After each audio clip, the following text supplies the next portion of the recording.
بسم الله والحمد لله والصلاة والسلام على رسول الله.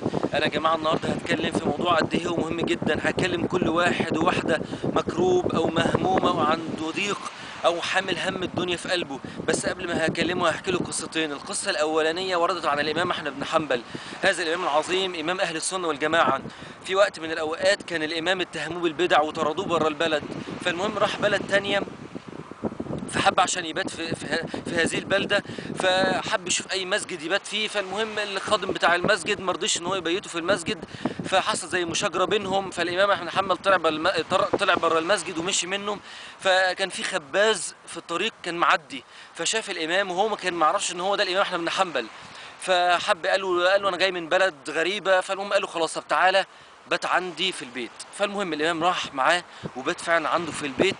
والامام احمد بن حنبل لاحظ حاجه غريبه قوي، لاحظ ان الخباز دوت طول ما هو بيشتغل وبيحاول يخبز العيش بتاعه لقى ان لسانه ما بيسكتش ابدا، طول النهار بيذكر ربنا.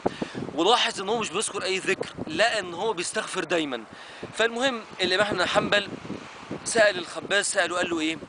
قال له انا شايفك طول ما انت قاعد وبتشتغل بتستغفر، فما ثمرات الاستغفار؟ يعني انت لما استغفرت كتير كده ايه اللي حصل؟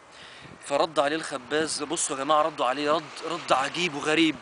رد عليه قال له انا مفيش دعوه ادعيها غير لما ربنا يستجيب لي، الا دعوه واحده بس.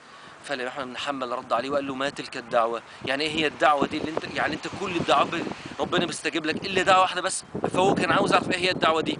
فالخباز رد عليه وقال له اني ارى الامام احمد بن حنبل. فطبعا الامام استعجب جدا وقال له لقد جئتك جرا جرا، يعني جيت لك مجرور من عند ربنا. بصوا يا جماعه الخباز دوت كان طول حياته مقضيها كان ايه؟ ذكر. وطول حياته كان مقضيها استغفار. طول ما هو قاعد كان بيستغفر. انا عايز اقول لكل شاب وكل شاب وكل راجل وكل امراه وكل الناس، يا اخي طول ما انت قاعد استغفر. ده انت لو قاعد بتتفرج على التلفزيون وتتفرج على ماتش كوره استغفر. والبنت اللي رايحه جامعتها وهي ماشيه وراكبه حتى اتوبيس ولا راكبه عربيه ولا راكبه اي حاجه استغفري، بدل ما انت ساكته وقاعد بتتفرج على الناس. والشاب اللي ماشي وحاطط الوكمان في ودنه وقاعد بيسمع اغاني، يا اخي شيل السماعات ديت واقعد اذكر ربنا واستغفر وشوف ايه اللي هيحصل لك. الست اللي قاعده في مطبخها وهي بتطبخ الاكل استغفري. اي واحد ماشي في الطريق، ده انا بشوف ناس ماشيه في الطريق يا جماعه بحس ان هي يعني مش مركزه. يا اخي طول ما انت ماشي استغفر، هتخسر ايه يا جماعه؟ ده العضله الوحيده اللي في جسم الانسان ما بتتعبش هو اللسان، ما بيتعبش ابدا. استغل وقتك واقعد استغفر وشوف ربنا هيعمل معاك ايه. اللي مكروب واللي مهموم وعنده ضيق، والله لما هتستغفر ربنا هيطلع الضيق ده من حياتك ومن قلبك، وهتشوف ربنا هيعمل معاك ايه. القصه الثانيه كانت وردت على الامام الحسن البصري.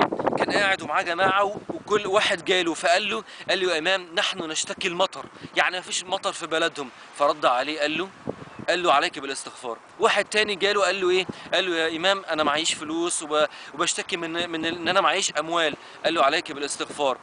تالت واحد جه قال له يا امام انا بشتكي ان انا نفسي اتجوز، اعمل ايه؟ قال له عليك بالاستغفار. فالناس اللي كانوا حوالين الامام الحسن البصري قالوا له يا امام احنا لاحظنا ان الثلاثه اللي جولك قلت لهم نفس الرد اللي هو عليك بالاستغفار. الامام الحسن البصري قال لهم مش انا اللي بقول، ده ربنا قال في سوره نوح فقلت استغفروا ربكم انه كان غفارا يرسل السماء عليكم مدرارا ويمددكم باموال وبنين ويجعل لكم جنات ويجعل لكم انهارا. ده وعد من عند ربنا، اللي هيستغفر كتير ربنا هيرزقه بالمال وهيرزقه بالاموال بالاولاد، هيرزقه بكل شيء. ده انا عايز اقول لكل واحد ما بيخلفش او كل واحده ما بتخلفش استغفر كتير ربنا هيرزقك بالاولاد. اللي معهوش فلوس استغفر كتير ربنا هيبعت لك والله العظيم مال. خلي عندك يقين في ربنا سبحانه وتعالى.